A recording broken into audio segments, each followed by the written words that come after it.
관외의 청령 언월도가 바람을 가르면서 정원지를 갖다 한 방에 내리치니까 정원지 졸지에 몸이 두둥강이 나서 말 아래로 꼬꾸라집니다.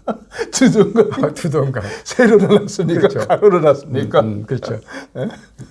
그건 뭐 그냥 상상에 맡기죠.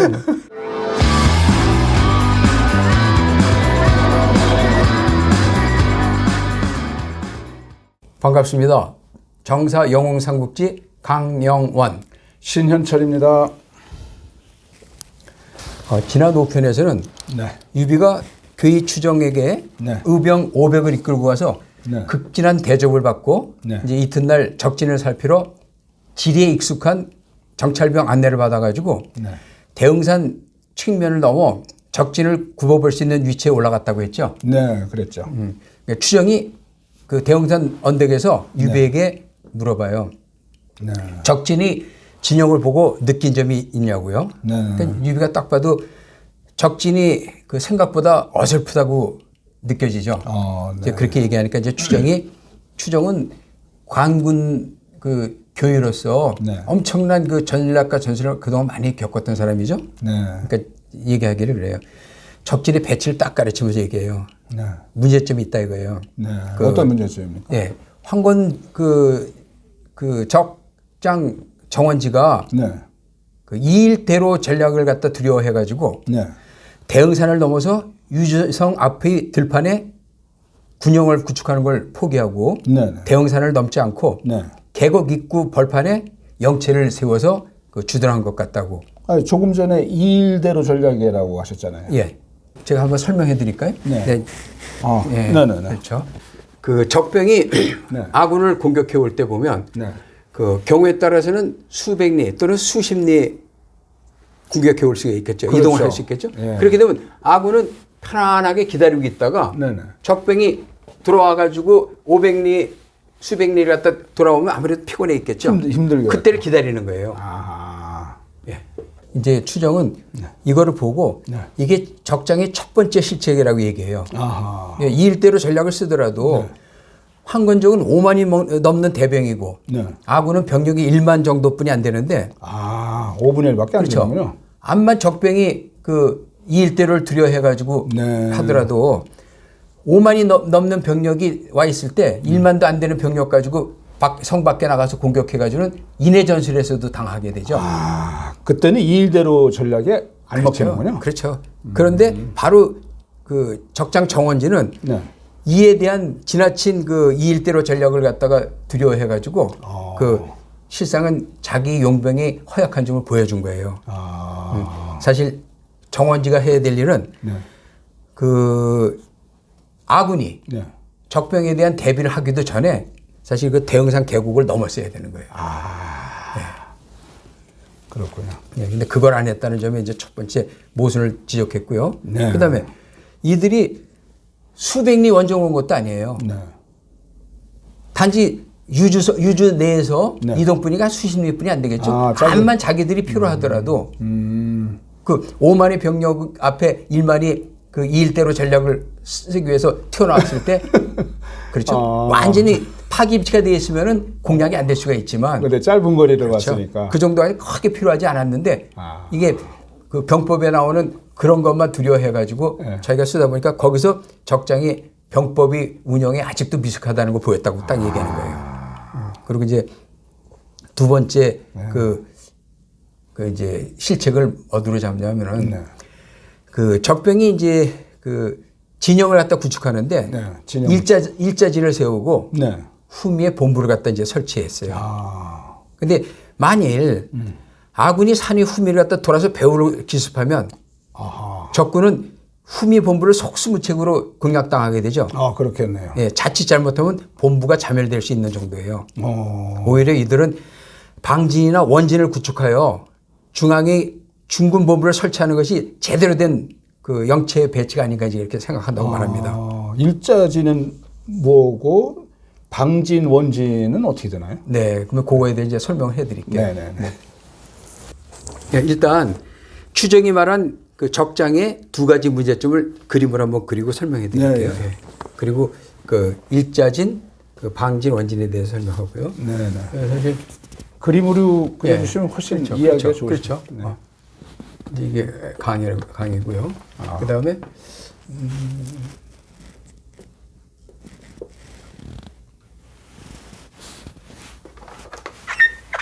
미술에도 조예가 깊으셨습니까? 이게 그림도 그림? 미안하면 창피합니다.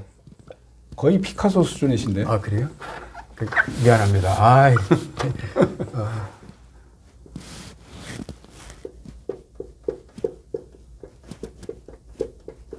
아 유주성입니까? 예.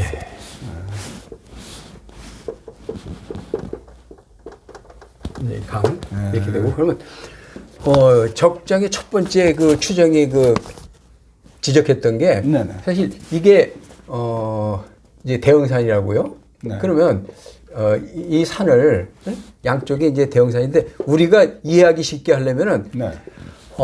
한국에 그 저기 무악산이 있죠. 무악재를 갖다 연상 한번 해서 보시자고요. 예. 이게 우리의 그 이제 한성이고 예를 들면 한국에 그럼 여기는 무악재라고 한번 가정하자고요. 네네. 이게 뭐 비교가 맞는지 모르지만 그러니까 이해하기가 쉬울 것 이해하기 쉽죠. 그 한국의 지형을 놓고 얘기할 수 있으니까 이 무악재고. 근데 적병이 와가지고 이제 한국 농민군이 와가지고 네네. 이제 그 이 일대로 전략을 두려해가지고요. 네네. 여기다 이제 일자진을 갖다 그러면 여기가 어디냐면 그 불광동 홍제의 그 벌판쯤이 되겠죠. 네, 구파발. 그렇죠. 일자진을 쭉 이제 세웠어요. 네. 이게 산이. 그리고 본부를 갖다 여기다 뒀는데 네네. 그 이들이 만약에 그 계곡을 네. 이 일대로 전략을 두려워하지 않고 미리 건너왔더라면 네. 여기서 우리 그 광군이 네. 이걸 막을 준비가 돼 있지 못했겠죠. 그렇죠. 여기다가 자기네들이 어떤 공격진을 세운다든지 뭐 장사진을 세운다든지 어떤 진을 갖다 세웠더라면 이제는 오만의 그 병력이 유주성을 둘러싸가지고요. 네. 그럼 꼼짝 못하는데 그 당시 분위기는 네. 백성들 대다수가 네. 황건농민군에게 그 호의가 있었어요. 그리고 광군에는 기회주의적으로 광군에게는 이제 협조를 하지 않으면서도 이제 이중 플레이 하고 있었던 상태였기 때문에 마음으로는 그렇죠. 포위했으면은 광군 전부 다 몰락할 수가 있었어요. 근데 그렇게 안 하고 혹시 자기들이 여기에 진을 세웠으면 그 유주성에서 공격해오면 이 일대로 전략을 지네가 불리할 거라고 생각해가지고 오지 않고 이제 여기 우리나라로 따지면 무악재 건너기 전에 홍제 그다음 불강 쪽에 천에다가 이제 이렇게 세웠는데 네네. 그러니까 이렇게 함으로써 그 추정의 입장에서는 어떤 판단을 했냐면 여기에 야밤에 여기다가 복병을 갖다 세운다는 거죠. 복병을 갖다 심어둘 수가 있어요. 네. 야음을 통해 가지고 그런 시간을 그렇죠. 벌어준 거군요 여기서. 그렇죠. 바보 같은 짓 했다는 거죠. 이제 이렇게 되니까 네. 적병이 그 다음 날 아침에 올 때 벌써 매복해가지고 작전을 펼 수 있었죠. 하나는 이게 문제점이었던 거고 또 하나는 밤에 두 가지 이제 실책에 한 가지만 선택을 하는데 유주성에서 산을 갖다 돌아가요. 무악재 뒤로 딱 돌아가가지고 쳐서 여기를 갖다 공격하면 이건 만나지 못하죠. 이게 일자진이니까 후방에서. 그렇죠. 뒤로 산을 돌아서 이렇게 해가지고 치면은 여기서 전투가 벌어지죠. 그 완전히 이거 앞에 있는 그 수만의 대군의 그 저기는 아무 의미가 없어요. 있으나 보호된 게 아니에요. 근데 이 문제를 택하지 않는 이유는 뭐냐면 이렇게 됐을 때도 여기서 전투가 일어나다가 이들이 다시 오면 전면전이 펼쳐지는 거예요. 그러니까 그걸 피하기 위해서 이제 추정이 선택한 전략은 이제 이 기습 뒤로 돌아가는 이게 아니고 그걸 안 하고 이제 여기다 이제 매복을 이제 야음에 이제 시켜놔요. 매복 전략. 그러니까 아침에 이제 그 적장보다도 황건 농민군 대장이죠. 정원진은 어떤 생각을 딱 하냐면 너희들 이제 편히 쉬었으니까 이제는 그 부장들 너희가 빨리 이제 그 유주성 앞에 직결시켜 가지고 이제 공략할 준비를 하라고. 근데 그동안 벌써 그 추정은 대비를 다 해놨어요. 이제 아침이 딱 됐어요. 타이밍을 놓쳤군요. 그렇죠. 실기. 그렇죠. 전략 전술도 확실하게 그 현실에 적용해 맞춰야 되는데 그걸 못했기 때문에 이제 당하는 건데 조조 같은 경우가 손자병법 같은 게 나왔어도 자기가 거기서 문제점 같은 거 다 파악해가지고 자기가 주간에 새로운 그 단을 달았다고 그랬죠. 네. 그런 주석을 달았듯이 그런 정도 응용이 돼야 되는데 아직 미숙했던 거예요. 이제 그 다음날 아침에 이제 그 딱 들어갑니다. 들어가는데 벌써 여기 매복병이 이제 숨어 있었어요. 근데 이 매복의 전술도 적이 오기 전에 여기를 갖다 그 막으면은 결국 뭐 우리 쪽에서 공격해가지고 적을 칠 놈은 없고 5만이라고 하면 여기는 한 3만이 남잖아요. 그렇죠? 그러니까 한 2만 정도 2, 3만 남는다고 보죠. 네네. 그러면 큰 효과가 없고 적을 소멸시킬 수가 없어. 그러니까 분리시키기 위해서 어떻게 하냐면은 얘네들이 적병이 들어가면 일진이 한 그 뭐 1만 채 못 되는 수만 들어가게 하고 그 다음에 이 매복에서 여기에다가 바위를 갖다 굴러내려요. 네. 그리고 또 끝에 뒤에 딱 바위를 갖다 굴러내리면 여기 1만 여기 그 예를 들어 2만 여기 뭐 2만 5천 원 내지 3만 이렇게 되면 이 사람들은 어차피 싸울 수 있는 전략이 아니죠. 나뉘는군요. 그렇죠. 나뉘죠. 이렇게 되는데 이 앞에 그 유비하고 광군이 한 5, 6천이 있으면은 이 사람들은 깜짝 놀라가지고 그 긴장해 있을 때 6천이라도 1만 가지고 싸우는데 그리고 이들은 깜짝 놀라가지고 대비가 안 돼 있는 상태에서 벌써 여기서는 대비하고 있었죠. 한 1만이 넘어올 거를. 그리고 이 2만에 대해서 이 사람들이 그냥 불화살을 날리는 거예요. 그리고 집단 던지고 바위 던져가지고 바위에 맞아 죽고 저기 통나무에 맞아 죽게 하는 사람이 있고 그 다음에 나머지는 집단을 던져가지고 불화살을 치니까 여기 완전히 불바다가 돼버리죠. 저 허리를 두동강 내는 게 그 메가더 장군의 그렇죠. 인천 상륙 작전? 그건 메가더뿐이 아니라 모든 전략 전술에서 적을 분산시키기 위해서 나오는 전략이에요. 그렇죠. 그래가지고 딱 치면서 얘네들을 다 몰살돼 버리죠. 불에. 이제 2만 정도 되는 이 병사는 살아남아 있어요. 그리고 1만을 갖다 이제 공격하는 거예요. 그런데 이들은 준비를 안 했던 상태에서 추정하고 유비는 여기다 뭘 저기 했냐면 딱 해가지고 이제 아까 이제 일자진 같은 게 나옵니다. 일자진을 딱 형성시키면은 그 기병을 갖다 양쪽에 세우는 수도 있고 하여튼 운영의 방법은 여러 가지만 이제 대략적인 얘기하면 기병을 양쪽에 세우고 앞에는 그 화살병을 세워요. 북로소. 그리고 그 중장 보병을 뒤에 이렇게 세우고 하는 그 보병이 이제 트는데 기병이 그 화살병이 먼저 화살을 갖다 그냥 그대로 막 정신 못 차리는 애들한테 날려보면 일부가 손상되겠죠. 막 그냥 우왕좌왕 됐을 때 기병이 그냥 그대로 급습해 들어가지고 진영을 완전 붕괴시켜 버리는 거예요. 그리고 중보병하고 경보병에 공격해가지고 완전히 그냥 몰살시켜 버리죠. 그 공격의 순서가 다 있군요. 그렇죠. 너무 재밌습니다. 예. 이제 그러고 나서 그 정원지가 계곡의 입구를 빠져나온 한 1만 정도의 병사를 가지고 그냥 허둥지둥 대고 있을 때 이제 그 유비가 딱 얘기를 해요. 뭐라고 얘기하냐면 너희들 때문에 나라가 이 혼란으로 빠져들었는데 너희 역적 무리들 당장 그 항복해서 국민들이 다시 생업에 안전하게 종사할 수 있도록 하라고. 그러니까 이 말을 들은 이제 정원지는 황건 농민군들이 전부 다 흔들릴 거 아니에요. 진영도 막 붕괴되고. 그러니까 농민군의 사기를 진작시키고 다시 기합하기 위해서 내놓을 게 뭐가 있겠어요. 사기를 진작시켜야죠. 그렇지. 황건 농민군 기치를 갖다 다시 일깨워줘요, 애들에게. 그래서 순수한 초기 정신으로 돌아가서 싸우도록 하려고 이래요. 그대는 황건의 기치를 갖다 듣지도 못했느냐. 우리는 우리 일신을 위해서 봉기한 것이 아니라 그 한황실이 부패하고 무능해서 국민들이 핍박받고 있다. 황건 농민군은 한의 뜻을 받아서 그 한황실을 몰아내고 새 황제를 세워서 국민에게 국태민안을 갖다가 그 영위시키자고 봉사한 것이라고. 처음에 그 뜻을 다시 한번. 그렇죠. 다시 지지시키죠. 우리 큰 뜻을 막지 말고 그 유비하고 이제 추정하게 얘기하는 거예요. 너희도 우리와 뜻을 같이 해서 새 왕조를 만드는 일에 동참하자고. 그렇게 말을 들은 그 황건 농민군들 다시 이제 기운이 살게 됐죠. 이제 크게 이제 일가라는 정원지 옆에 있었던 그 부장 한 명이 유비의 군사들을 딱 쳐다보는데 갑옷과 갑주를 보니까 완전히 백신 차림이에요. 그러니까 영락없는 의병이라는 걸 알게 되죠. 네네. 그러니까 가소롭다는 듯이 농민군을 이끌고 네. 규합된 농민군을 이끌고 유비 공격으로 이제 진영을 공격해 들어갑니다. 그때 장비가 그 보병을 갖다 이끌고 네. 이제 관원장이 기병을 입고 한번 쓸었죠. 이제 장비가 일군을 갖다 이끌고 이제 보병을 이끌고 나가면서 황건 농민군 부장을 향해서 이 소리를 쳐요. 네. 이 도적놈들아, 어서 덤벼라. 나는 연인 장비다. 근데 사실 연인 장비가 그 당시 이름이 있었나요? 황건 농민군 기의 이후에 그 부장은 많은 전투를 경험했어요. 네. 근데 장비가 연인 장비라고 큰 소리 치니까 가스럽다는 듯이 뭐라고 그러죠.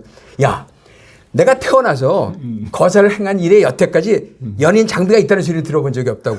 처음 듣는 소리들. 그렇죠. 그러니까 공연히 허황된 생각하지 말고 그때 이제 장비가 처음 출전한 거니까 아까운 목숨 버리는 일 없이 썩 물어나라고. 데뷔를 한 건데. 그렇죠. 몰라본 거죠. 네, 그렇죠. 이제 양축 그 군사들이 이제 몰려서 이제 보병 백병제를 벌이죠. 그 사이에 이제 그 부장이 장비에게 달려들어요. 네. 근데 길이 팔자란 데는 장팔사모. 그리고 장팔사모. 암만 실전은 없었어도 동네에서 완전히 싸움패인데 그렇죠.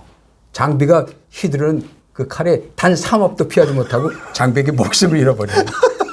사막 3번만. 네. 그러니까 대장 정원지가 이 모습을 보고 쌍검을 휘두르면서 장비를 향해서 말을 날려요.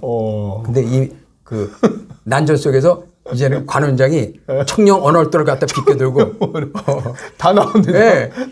최신문 정원지를 향해서 비호같이 달려드니까 난전 중에서도 비범한 인물은 한눈에 띄겠죠. 역시. 정원진 난데없이 등장하는 관우를 갖다 모습을 보고 멈칫해요. 비범한 자태에 놀라가지고 이 순간 관우의 청령 언얼도가 바람을 가르면서 정원지를 갖다 한 방에 내리치니까 정원지는 졸지에 몸이 두동강이 나서 말 아래로 꼬꾸라집니다. 두동강. 두동강. 세로를 놨습니까? 그렇죠. 가로를 놨습니까? 그렇죠. 그건 뭐 상상에 맡기죠.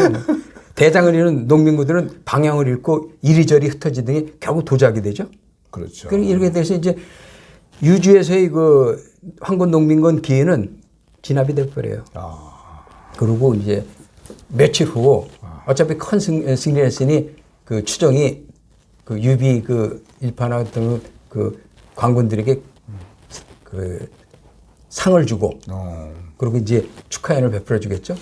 그러고 있는데 며칠 후에 네. 그 청주 자사로부터 긴급한 구원 요청이 들어와요. 어떤 요청이냐면 황건 농민군이 청주성을 포위해서 아주 위급하다고.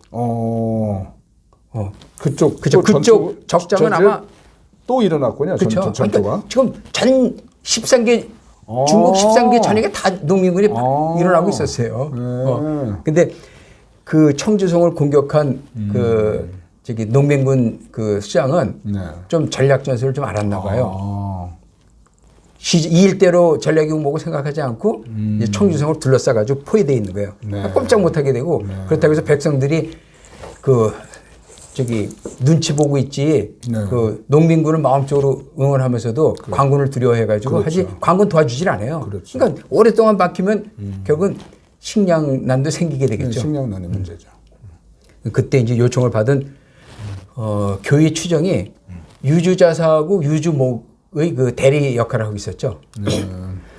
관군 5천하고 유비의 그 의병을 이끌고 지원을 나가요. 그러니까 이제 그 청주성을 포위했던 그 황건 농민군이 1만 5천 포위를 갖다 그대로 맞게 하고 그 다음에 그 1만 5천의 병사 가지고 그 추정이 그 관군하고 유비 의병을 갖다 대적시키도록 보내요. 이제 이렇게 되니까는 그 전투가 벌어져야 되죠. 그런데 암만 정규 훈련을 받은 관군이고 하더라도 그 세곱절 이상이 되는 황건 농민군을 갖다 상대로 싸우는 건 한계가 있겠죠. 그렇죠. 저 숫자가 벌써 3배면은 그렇죠. 인해 전술이 될 테니까. 그렇죠. 바로 그래요. 인해 전술로 몰려오는 농민군에게 결국 추정과 유비는 밀려요. 그래서 더 큰 희생을 피하기 위해서 30여리 밖으로 후퇴시키고 새로운 전략을 이제 이제는 전면적으로 안 되죠. 네. 그러니까 새로운 전략 전술을 다시 세워요. 6.25 전쟁 때 중공군의 인해 전술이 생각나는 거예요. 그렇죠, 그렇죠. 전략 전술이 없으면 안 되는데. 인해 전술은 그렇죠. 전략 전술도 안 먹히는 거예요. 그렇죠. 이거 기책을 쓰지 않으면 안 돼요. 네. 이때 이제 유비가 이제 대책을 만들죠. 적은 적병으로 그 병력으로 적병을 내리치려면 결국은 그 새로운 그 전략을 써야 되는데 유비가 새로운 전략 전술을 세우자 그래요. 어차피 소시 적병으로 전면전을 치어서는 그 대군을 이길 수 없으니까 새로운 전략을 세우자 하면서 내놓는 게 적병을 아주 교만하게 만드는 교변계를 갖다 활용해야 될 것 같다고. 아, 교변계. 예, 교변계라는 거는 네. 상대방 네. 적병을 갖다 붕 띄우게 한 다음에 그 적병들이 네. 그 대군이면 아무래도 넓은 벌판에서 싸우게 되면 네. 유리하겠죠. 네. 소수 병력을 포위할 수가 있으니까. 그렇죠. 그렇지만 그들을 벌판에서 끌어내 가지고 아군이 싸우기 유리한 지역은 좁은 지역 같은 데서 보면 포위할 수도 없으니까 앞에 있는 사람만 서로 싸우게 돼요. 네. 그런 지형으로 이제 끌어들이기 위해서 교변계를 쓰자고. 네. 그래서 그 좁은 지형으로 교변계를 이끌어서 좁은 지형으로 이끌어들이는 조호 이산 계책을 활용하자고 그래요. 아, 조이산 계책이 그런 전술이구만요. 네, 네. 설명해 드릴게요. 네, 네. 일단 그 교변계를 먼저 얘기할게요. 네. 교변계에 의해서는 네. 그 암도 진창 전략이든지 조이산 전략이든지 다 쓸 수가 있어요. 그 교변계 얼마나 중요하면 병법에서 용병하는데 가장 조심해야 될 게 교변계라고들 해요. 교변계에 빠지면 대책이 없어요. 사실 이제 이런 그 교변계를 적용하려면 아군이 규모가 극히 작아서 그 적병이 아군을 봤을 때 한숨에 무너뜨릴 수 있다는 교만심을 갖게 한다든지 또는 아군이 경계를 서는 병사들이 기강이 흐트러져 가지고 적병이 경계병을 우습게 보고 침투할 수 있다고 생각한다든지 또는 아군이 속으며 전투를 벌일 때마다 패배해서 도주하는 척해요. 그러다 단 한 번이 대일전에서 적병을 몰살시켜 가지고 전투의 대세를 장악하는 방법이 있죠. 이게 이제 사실 이게 크게 성공한 게 과거 초안 시대에 그 한유방하고 그 초평 알죠? 초항우. 그 시대에 한나라 대장군 한신이가 초평 항우하고 전투에서 이 전술을 갖다 활용해 가지고요. 싸울 때마다 항우가 승승장구했어요. 그래가지고 결국 항우를 끌어들이는데 승승장구하니까 그렇죠. 교만해졌군요. 그렇죠. 항우의 병사들이 뒤에 있고 항우는 기병대가 아주 돌진대가 있단 말이에요. 이 5천을 갖다 끌고 이제 예를 들어 가는데 이 사람들은 걸어오고 보병들 하면 시간이 걸리겠죠. 그렇죠. 근데 싸울 때마다 패해요. 그러니까 그리고 얘네들 여기다 신면매복을 시켜놨었어요. 신면매복. 신면매복을 시켜놨는데 여기서 깨지니까 도망가죠. 그렇죠. 그러면 또 항우는 여기로 또 옮기고. 그리고 이들은 아직 이만큼도 오지 못했어요. 그리고 또 여기서 깨지니까 또 도망가요. 여기 한신. 유인 그렇죠. 교변계. 그러니까 계속 깨지니까 여기 또 이제 항우가 또 이만큼 이쪽은 점점 교만해지고. 그러다 또 깨지니까 한신이가 또 도망가요.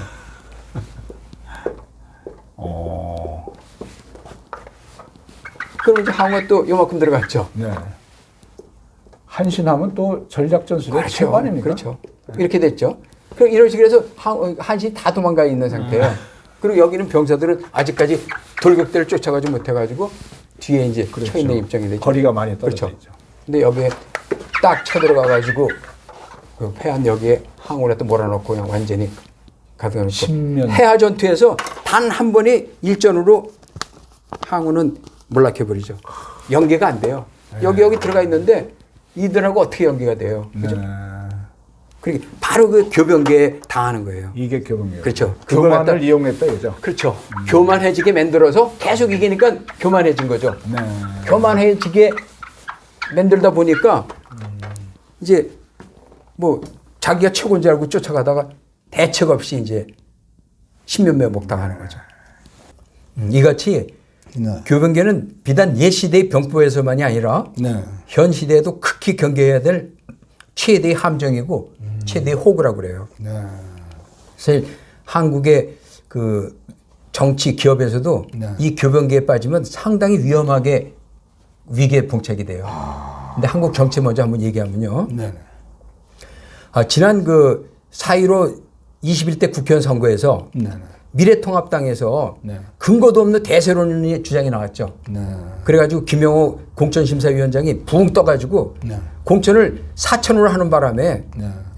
결국은 그 더불어민주당이 178석이 사상 유례없는 대승을 갖다 이끌어요. 네. 근데 더불어민주당이 대승을 이끌고 나서 잔뜩 교만해지더니 요새 국정 운영 같은 거 보시죠. 예? 국민하고 국회의 이목은 전혀 고려하지 않고 국정을 일방적으로 몰아붙이더니 결국 브레이크 없는 댄스가 됐어요.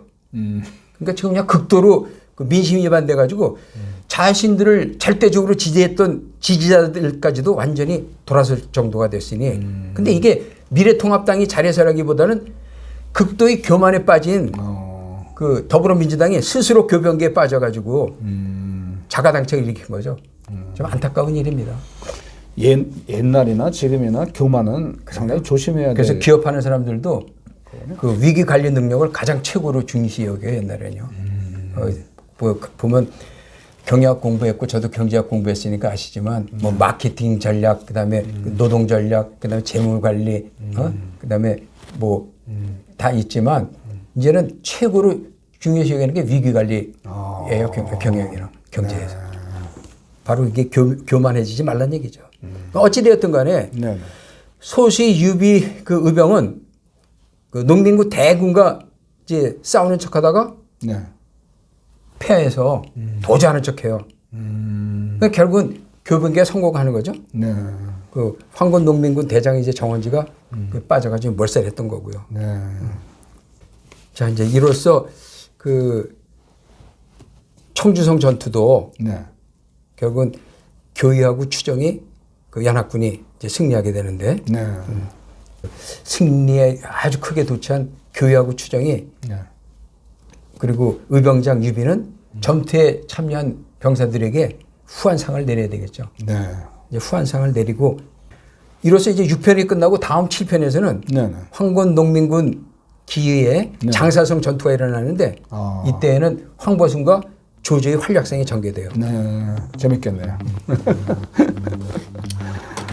끝까지 시청해 주신 시청자 여러분께 감사드립니다.